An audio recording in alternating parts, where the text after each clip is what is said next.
हमने टेबल में से 1 2 3 4 ये चारों फॉर्म देख ली है। अब जो पांचवी फॉर्म है थोड़ी इंपॉर्टेंट भी है और ध्यान से देखने वाली भी है।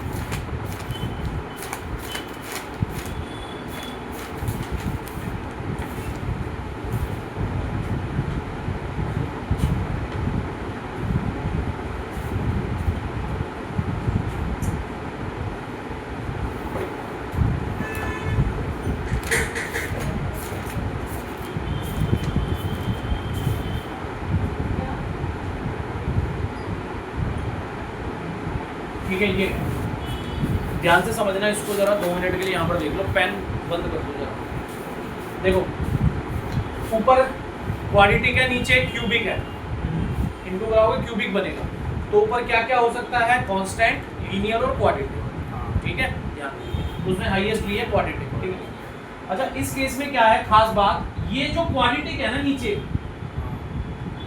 ये फैक्टराइज नहीं हो सकता। ये क्या नहीं हो सकता, फैक्टराइज नहीं हो सकता। बात समझ आ गई? अगर ये फैक्टराइज नहीं हो सकता इट मींस इसका d लेस देन क्या होगा, 0।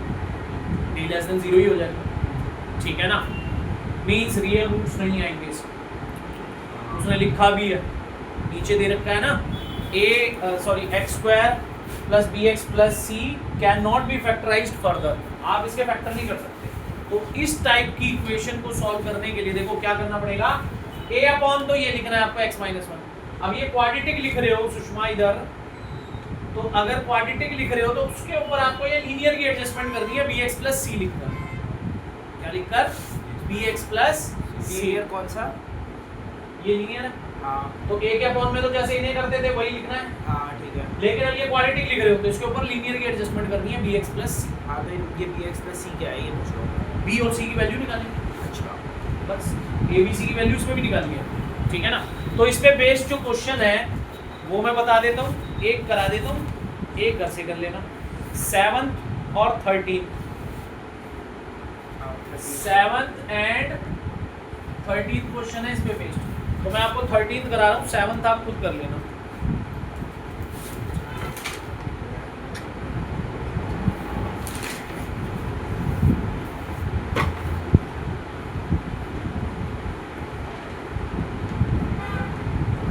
ध्यान से देखना, लिखना बंद भैया, लिखना बंद कर दो थोड़ी देर के लिए, समझना जरूरी है। देखो ये तो लीनियर है, ये क्वाड्रेटिक है। क्या 1 प्लस एक्स स्क्वायर के फैक्टर कर सकते हो आप, 1 माइनस एक्स स्क्वायर के कर सकते हो, कर सकते हो 1 माइनस एक्स 1 प्लस एक्स, लेकिन 1 प्लस एक्स स्क्वायर का नहीं कर सकते। तो फिर इसके साथ यही वाला खेल खेलना पड़ेगा। तो लेट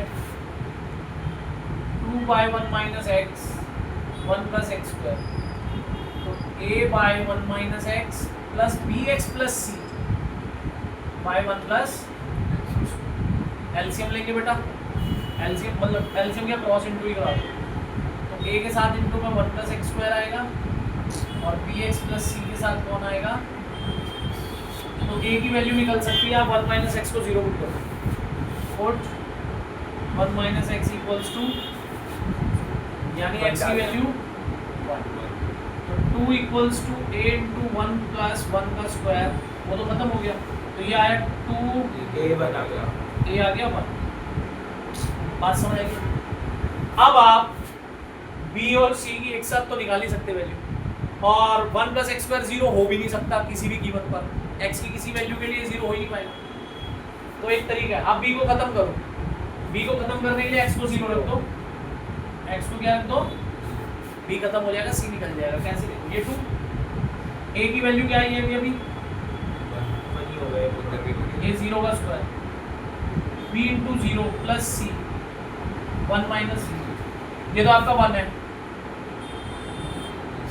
प्लस ये c इंटू 1 है, c हो जाएगा, ये यहाँ जाके माइनस c की वैल्यू भी क्या आ गई। बात समझ आई है? ठीक है, अब आप किसकी वैल्यू निकालोगे, b की। अब तो सिंपल है, तो भाई b की वैल्यू अगर निकालनी है तो आप 1 नहीं रख सकते, 0 नहीं रख सकते, कुछ भी रखो, बाकी -1 रख लो या 2 रख लो, 2 रख लेते हैं, माइनस से झंझट से छुटकारा। तो ये तो 2 का 2 ही है, a की वैल्यू हमारी 1 थी, 1 प्लस 2 का स्क्वायर, फिर प्लस b की वैल्यू पता नहीं, लेकिन इसके साथ 2 है, प्लस c सी हमारा क्या आया था 1, फिर उसके बाद 1 माइनस 2। अब इसे सॉल्व करेंगे बी की वैल्यू पाएंगे, तो ये 2, ये 5, ये आपका -1 से इनटू होगा ये, तो -2 भी -1, यस और नो? हाँ 2 भी यहाँ के प्लस, 2 यहाँ जाके माइनस, तो 2b equals to 4 minus 2, 2b equals to 2, b भी 1 आ गया भाई, सिंपल ही हो गया तो। तीनों ही 1 आ गए। समझ आई ये बात सबको? अब ये a b c की वैल्यू मैं यहाँ रखूंगा, लेकिन पहले आप ये नोट कर लो। देखना बेटे, अब a b c की वैल्यू रख रहा हूँ।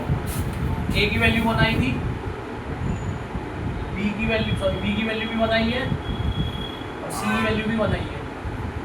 तो अब यानी कि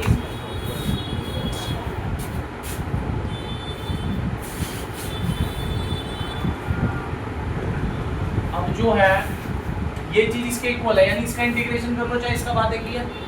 तो now integration of this equals to integration of this.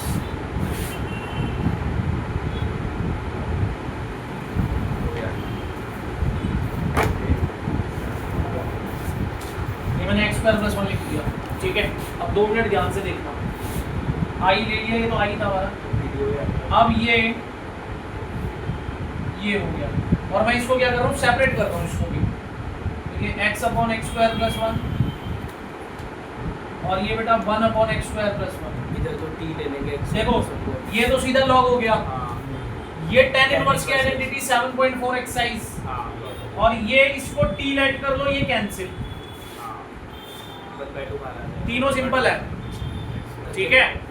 तो खाली इस पोर्शन के लिए I1 कंसीडर कर रहा हूँ, लेट कर लूंगा एक्स स्क्वायर प्लस 1 को t, differentiate with respect to x, तो ये हो गया 2x dt by dx। तो ये x और dx इनटू में क्या हो जाएगा, dt by 2। तो अब पुटिंग करेंगे, यहाँ लिख रहा हूँ थोड़ा सा, इसको तो इन भी निपटा देंगे। I1 x इंटू dx को क्या लिख सकते हैं, dt by 2, तो ये dt by 2, और ये आपने t माना हुआ है, 1/2 भाग, ये हो गया आपका log t plus c1। log t की value x square plus 1 plus c, ये हो गया। अब वापिस आओ i पे, नाउ i इक्वल्स टू, इसका इंटीग्रेशन क्या हो जाएगा, log, इधर देख लो बहुत काम की चीज है, log 1 माइनस एक्स। अब तुम्हें 1 में बोल रहे 1 माइनस एक्स का डेरिवेटिव क्या होगा, -1, उससे फर्क पड़ेगा तो लिखना है आपको -1 अपॉन, ठीक है। फिर उसके बाद प्लस, इसका आंसर ये रहा,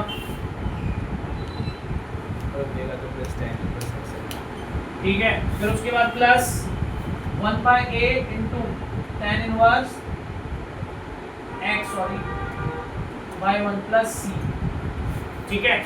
तो ये होगा आपका, ये -1 यहाँ आ गया, तो रेसिप्रोकल भी कर सकते हो उसको, ठीक है ना, पर ऐसे ही रहने दो, ठीक है। अब ये 1/2 log x square plus 1 plus tan inverse x plus, अब बस ये कर सकते हो, इसका एलसीएम ले लो, 2 यहाँ आएगा, वो 2 यहाँ होल स्क्वायर कर देना, log a by b कर देना, इतना हो सकता है। ऐसे छोड़ दो तो, ऐसे भी छोड़ सकते हैं, लेकिन कोशिश करो पीछे, क्योंकि ऐसे नहीं दे रखा, log की प्रॉपर्टीज लगी हुई है। नहीं ऐसे ही दे रखा है, ऐसी तो छोड़ दो बस, सॉरी कर लेना बेटा, ये बस हो गया सर। 8 छोड़ दो, 7th और 13th हाँ हो गया 8 छोड़